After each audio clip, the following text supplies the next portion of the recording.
Good morning, sir. Good morning. Good Sir, morning. Thank you.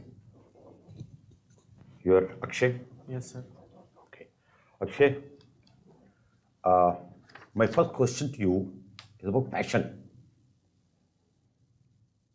Do you have a passion?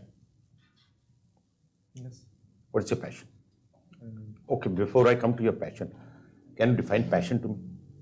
Something that drives you to go to the beyond the limits, to do that thing or that activity, whatever the passion is, to go beyond your boundaries. You mean it's a fuel? You know, it drives you, so it's Yes, a sir. fuel. Yes, sir. What are the ingredients of this fuel that you're talking about that make passion? I think first of all, if someone has a passion of anything, he would have a knowledge of that, the complete knowledge of that subject or the thing in which he has passion. Second of all, if he is derived by passion, so he would cut his time from other activities to do that thing. The two words are the two things that would make passion. First is pagalpan. But pagalpan in a standalone model makes you, if you are pagal, then you're stupid actually. मुक्का मारेगा इधर तो मारेगा मुक्का.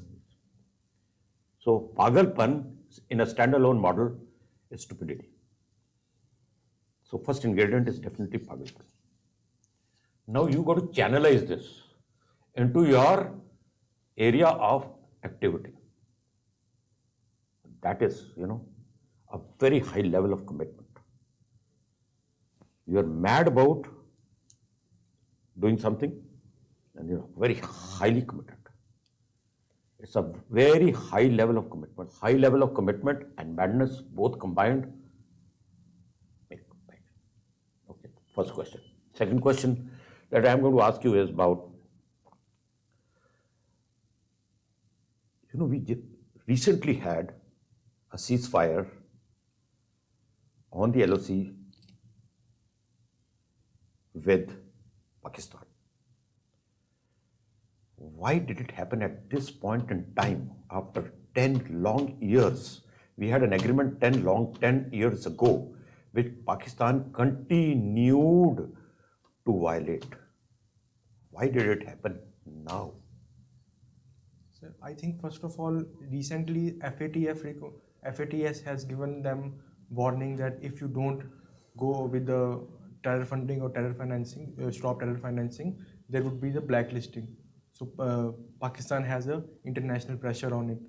And secondly, in case of India, we have a dispute going on with China, so we don't want a two-front conflict. So Indian Army has always been there. We can continue to fight Pakistan's proxy war for next 100 years. See, please understand. They're never going to get ahead of us. Why has Pakistan come down to the table? It's been offered by Pakistan. So, first of all, the FATF sanctions with fear. It's always good for India that they come to the table. See, we are very happy. Yes. See, why is Pakistan leaving what is prime to it? So then you can't always trust Pakistan on the face. Regarding seeing the history, there always been that we will see whether he meets it. I am saying why is it agreed to a ceasefire? Whether we trust it or not, we'll just leave it. वो तो बाद में पता चला. आज की date में why has it agreed to it? What are the compulsions that have forced him to? The first, as I mentioned, FATF sanctions were fear. Secondly, I think the internal conflicts in Pakistan is very much high, and due to which there is a fear that if army, the role of army will be questioned. Recently, the opposition front has questioned the role of army. My dear young man, Pakistan is bankrupt. Primary reason is bankrupt. Third, Pakistan has personally agreed that it has become a factory of militancy. It is eating Pakistan up. When you घर में जब वो सांप पालते हो ना, वो सांप तुम्ही को काटता है. It's become too big for them, and it's becoming too big for the army. too big for the Pakistani army. And there is one more reason. If you can tell me that, I'm going to be very happy. Now, why did they do it now? No idea, sir. Sorry. They have been asked by China to do that. Why have they been asked by China to do that? The CPEC because of this. Not because of CPEC. Okay. Because that was part of the de-escalation terms with Pakistan, with China. That they would use their influence to stop it. Okay? Okay. Okay. Next. Yes, Akshay, you have been a member of Organizing Committee of Annual Tech Fest, and you have been involved actively in placement cell as well, right? You were also part of mechanical department of culture. So, what will be your role and achievements as a member of Organizing Committee of Annual Tech Fest? Sir, in our college there used to be like 4 or 5 departments. In the organizing committee, we used to head one of them. So I used to head the hospitality department of that committee. So what my function was that all the dignitaries and all the outside institutes, principals and other staff which is coming in the Tech Fest, we should cater to their needs, their accommodation, their eating. So that was my role. And at the same point of time, if there is an event going on, there are many events like the Star Night and all those sort of things. So in those events, we have to receive the guests, we have to give them the refreshments, and overall we have to उन सब की जो भी उनकी कोई और need होगी, कोई जैसे मान लो they need some special things like one year Jazzy भी came, so he used to have a toilet, मतलब towels, उसको different तरह के towels चाहिए थे नहाने के लिए, so we used to give them those sort of things. Okay, so I asked you one more thing, that what were your achievements? So in those things, so Whatever you did during your being part of the placement cell.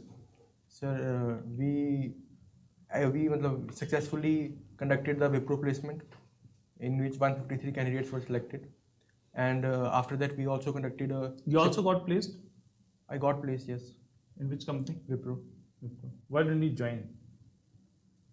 Not the priority. In per se, not was the priority. Wipro is a good company, I think.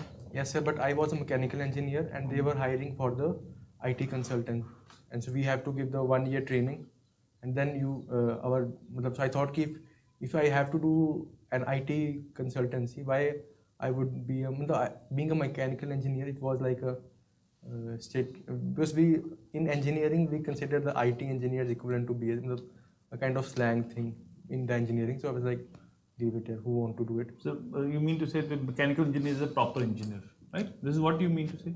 We consider you consider yourself yes. to be a proper engineer. Yes, sir. But still, you are not right now. You're sitting for a post that has nothing to do with the mechanical engineering, right? So earlier that you left the job just because of you were mechanical engineer, you were a proper engineer, and right now a proper engineer is going to join the civil service.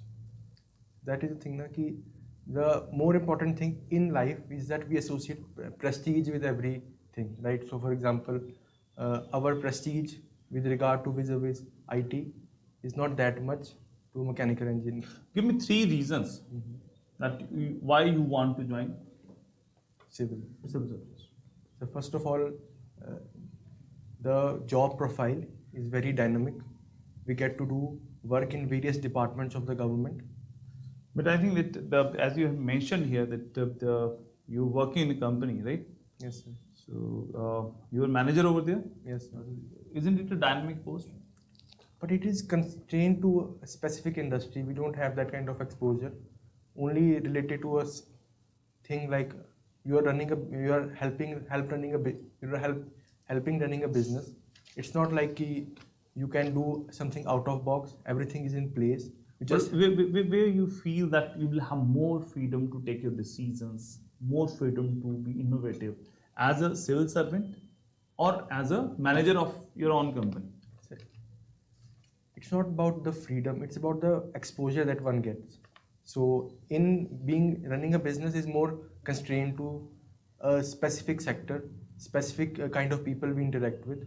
Whereas when we join civils, but you are a dynamic individual, right? And you can always get into different fields, right? Like Reliance started with, say, textile, and now they are almost into everything, right? So over the period of time, you can definitely innovate and you can move to other verticals, and every company is doing it. that's yes, that is possible, but that depends upon the person's own will to do that. So my matlab, my my desire is to join the civils because of the dynamism, because of the prestige associated with it, and the instant success one gets uh, while cracking the exam. So I think it is true that in business you can move from one sector to other sector, but overall the profile of the job would be the same. But in this examination, in this specific post, you get a very diverse and varied kind of thing. And obviously, there is a kind of enigma attached to the civil services because of our colonial legacy. So everybody who aspires, who thinks that he or she is intelligent or he or she has some capabilities, wants to do that thing. So there is a kind of thing, colonial legacy, the colonial charm of the services is also the reason behind it. Okay, one last question from my side. See, you have been part of industry, and now suppose you clear this examination, and if you are deputed to improve the industrial sector in the Himachal, so what are the steps that you will take? So first of all, I think the regulation of industry should be more of self-regulation than the bureaucratic regulation. What do you mean by self-regulation? So, like for example, small things like the electricity transformer the industry gets. That transformer is inspected every 6 months by a action level officer. It should be self-regulated because industry needs that transformer for its efficient working. And secondly, I think regarding the energy sector, there should be 24/7 energy. So in Una district, like for example, on Friday, the electricity is cutted. So we have to work on generators. So it reduces the production. So I think the power should be 24/7. Thirdly, there should be proactive capital subsidy for investment in industries. Like if you want a new boiler for industry, it should have a proper capital subsidies for it because it increases the production. It will have benefits on the overall GSPD of the state. And fourth of all, I think the labor reforms is a very must. Most of the industries in the kind of industries I worked in most of them work on informal labor. So what happens is that we skill those laborers and we don't know the next year that same guy will come or not. So the skills we have developed in him or her would be of no use for us if he doesn't come. These are the four things. I asked for 5. Sorry, sir. Anyway, no issue. But in the labor, the reforms that you want to you are talking about the reforms in favor of employer, not employee.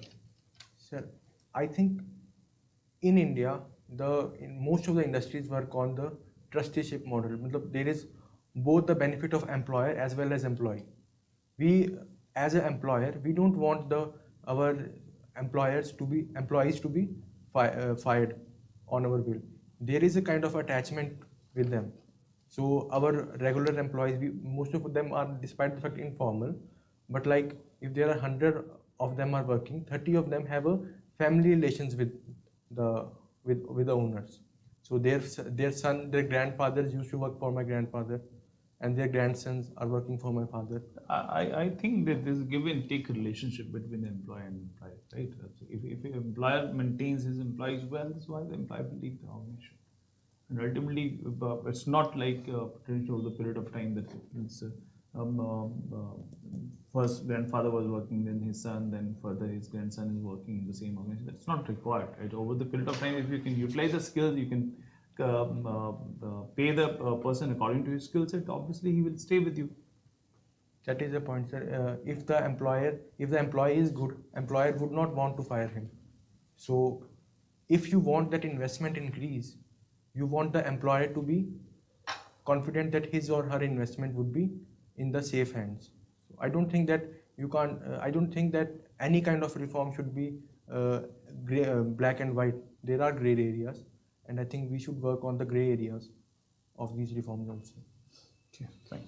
Akshay, you are from Una, Yes, sir. and you are stayed in Jalandhar and Chandigarh as well. Yes, sir. So, in comparison to Jalandhar and Chandigarh, on what areas Una is lagging behind? Sir, first is the overall infrastructure, the roads, the railways, all these kind of things.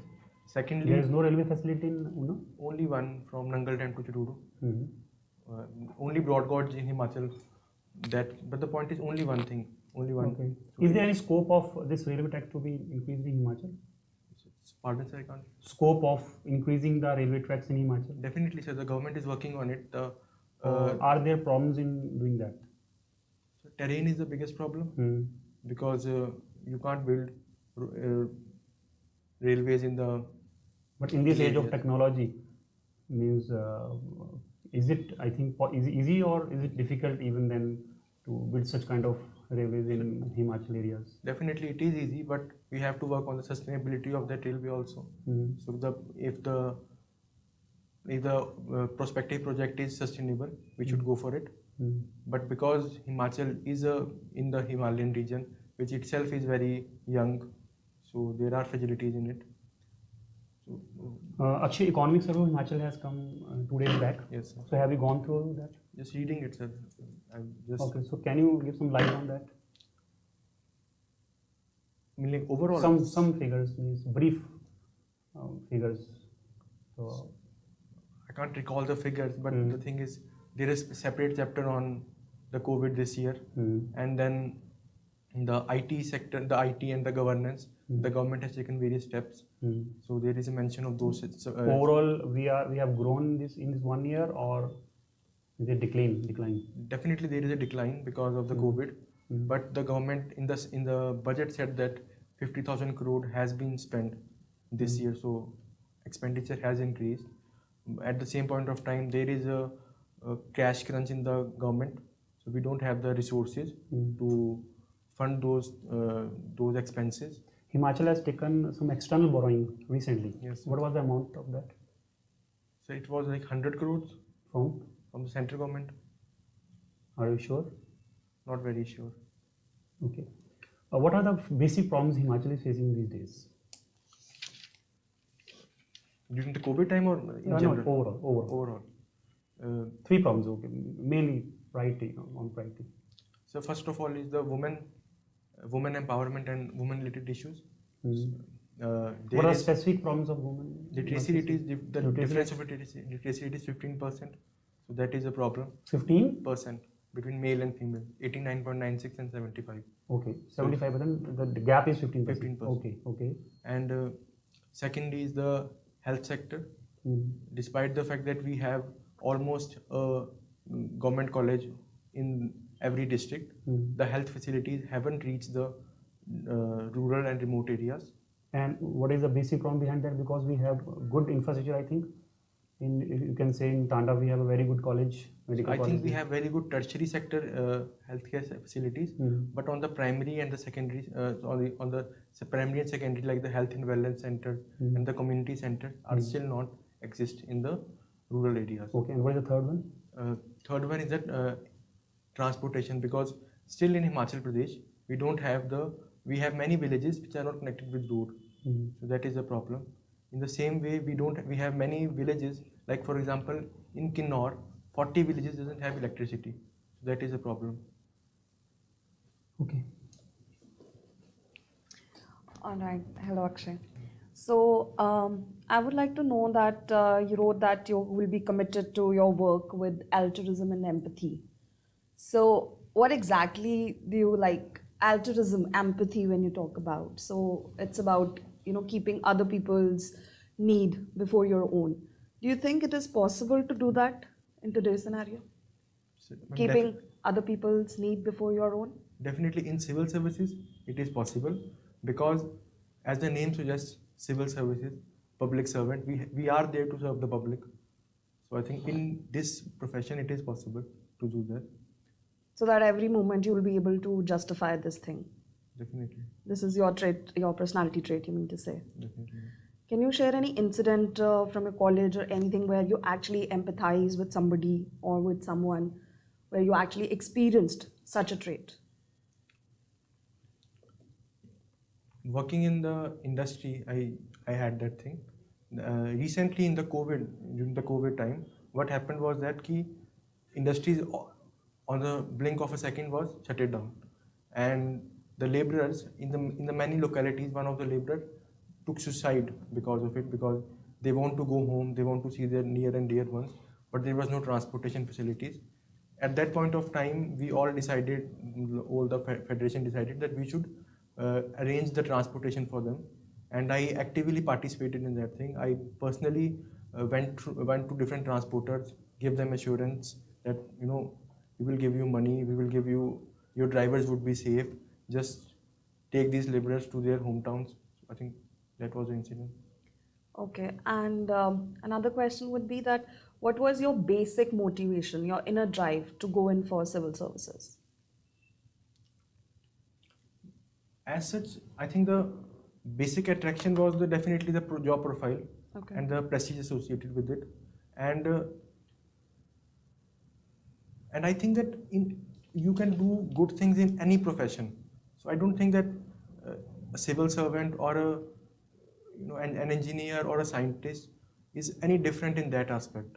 He or she can contribute in their way as possible. The thing is that what makes you feel that okay, this is what I want to do. Inherent attraction towards any profession is what I think is important, and if one get that profession, he would definitely do work for the good for the everybody, and will be motivated to do the work. I think So if two things I would say you to tell me that what were the two basic things why you chosen this career for yourself? the work area of the field of that profession. Why civil services? The two things. One, you said job profile. Yes, ma'am. Other thing, then the job profile. Secondly, prestige associated with it. All right. Thank you. Akshay जी, अपने बारे में मुझे 3 lines में अगर if you have to describe yourself, what would be those 3 lines? You just have 3 lines to say about yourself. I'm an optimistic individual and charming, and if I have any shortfall, I will complete it with my cliches. So you said one optimistic, Yes, sir. second is charming, Yes, sir. third If I have any fault in me, I will complete it with my cliches. so give me one example where you have showed optimism. Definitely in the preparation of exam, you fail, but you drive for it. No, that you will you fail in the prelims, you fail in the mains, but you still you want to do it. You have to do it. That is the thing. So how many times you have attempted the civil services exam? So UPSC twice, and UPSC twice, okay? this examination 3 times. Okay, so what went wrong in all these exams? So specifically in UPSC, Yeah, you can talk about UPSC maybe as a standalone and this other exam as a other exam. So you can talk anything. I just want to understand. so in UPSC during the first attempt, it was more of the knowledge lack. So we don't have that kind. I don't have that kind of level of writing skills to match. And in the second, again the marks in the mains examination was less as compared to other candidates. So I think that was the reason. In the HAS examination, the Himachal part was lacking. So I was unable to crack the prelims because I was not that much into, it was not like very much into preparing for specific Himachal related content of the Himachal. So I was not unable to clear the prelims 2 times. So this is the first time you are appearing for the interview. Yes, sir. How is your confidence? High, very high. Do you think you will be able to crack this time? Definitely. Okay. So, there is a quote which says that in every adversity, there is an opportunity. Okay. So, how you see COVID as a situation? If you have to describe COVID, how will you describe that? So like COVID is like once in a century kind of incident happened.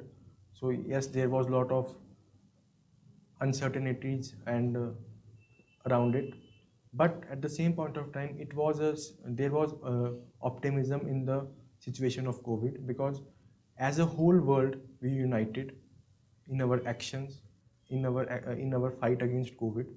Like in India, we have given vaccine to over 150 countries. During the before that, we have given HCQ to the countries that needed it. So I think it shown a humane side of the civilization, that we at the same, despite our race and our caste and other differences, we all are equal and we all have the same desire to live. Secondly, COVID gave us opportunity to think about ourselves. So we spend those who are uh, those who are lucky got time to spend with their family. They get to know about each other, and their overall family life improved. Third, it gave us a sense that what really matters to us, because you get a lot of time, spare time, you thought about yourself. These three. And fourthly, it also showed that as as a society we are very unequal, and we have to work on that. And the government initiative should focus on the downtrodden, because in COVID the top 1% increased their share of wealth heavily, whereas the bottom half was unable to do anything. I think these were Okay. Elaborate one situation where you badly failed. in life in general.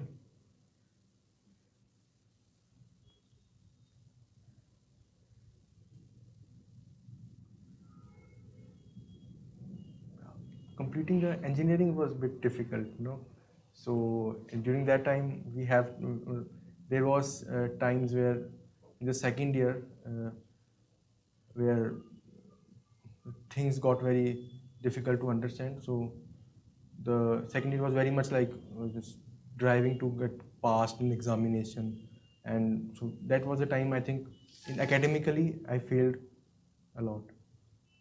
How you manage them? How you manage your the scores friend, and marks? my friend, which was in front of me, I managed through it. So while exams, the friend which was sitting in front of you, Yes. so he helped you. Definitely. So you did cheating that time. Yeah. I've done survival skills more like. Okay. So while you are in civil services exam, so survival is required there as well, right? Definitely.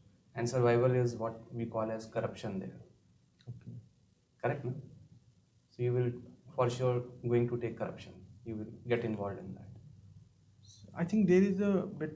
See why I'm saying so. Let me explain.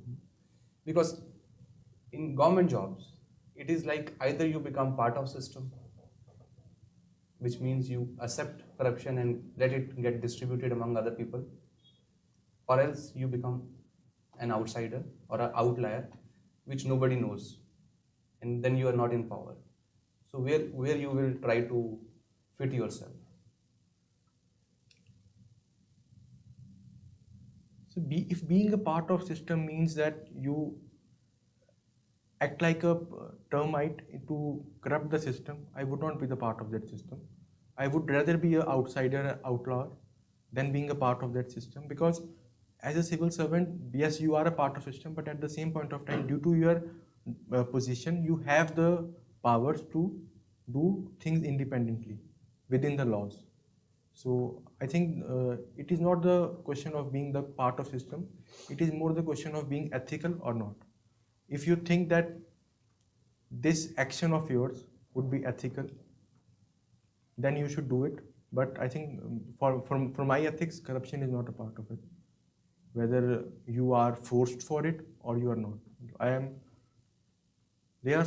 Do you agree that in government system, corruption is like a very primitive part of it? Do you firstly agree with this statement?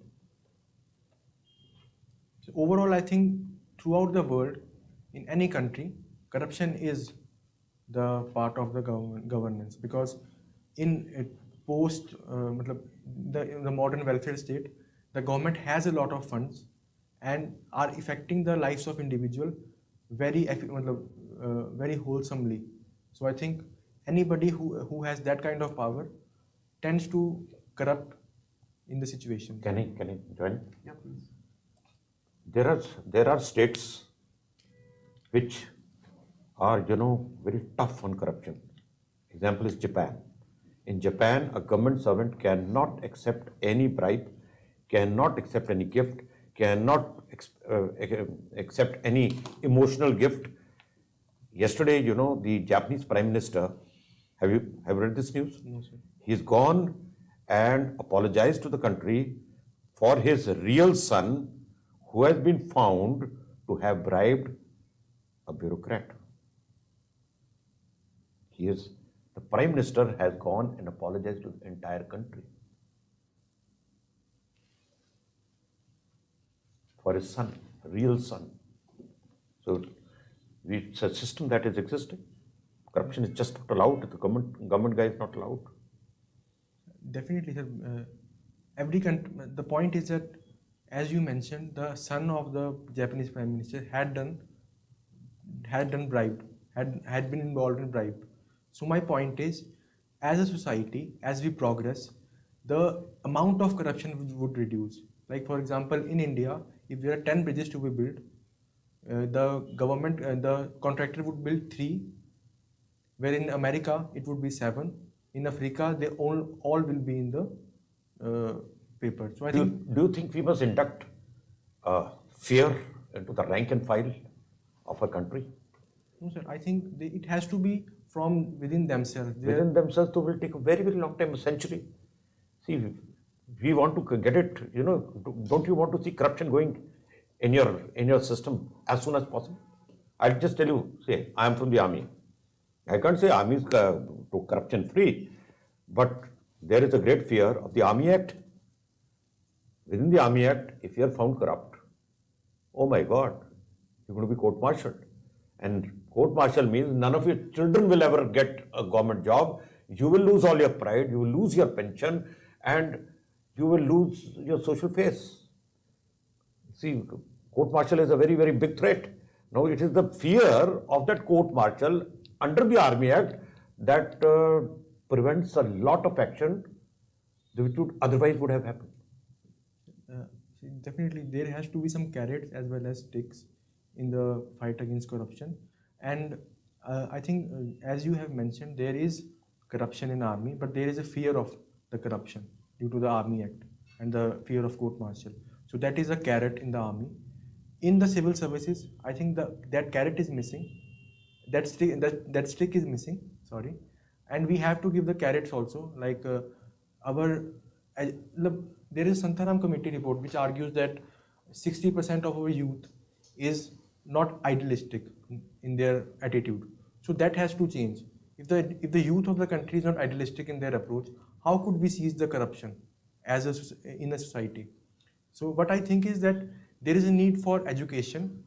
The books, the school books, the college books should have ethics as a chapter, so that from their childhood they are being doctrined about the ethics and what corruption means and how it should be reduced.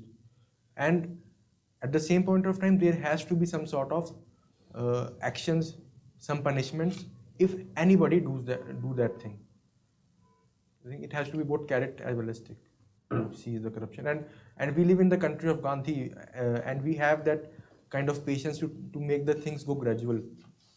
So I think you can't make anything. Then I'm sure in your lifetime, you're not going to see corruption go out of this country, even reduce in the model that you're talking about. So I am optimistic. And I am very sure about my optimism also, in this negative optimism. Okay. Okay. All right, Akshay, thank you. Thank you very much. Thank you. Pleasure All the interacting best. with you.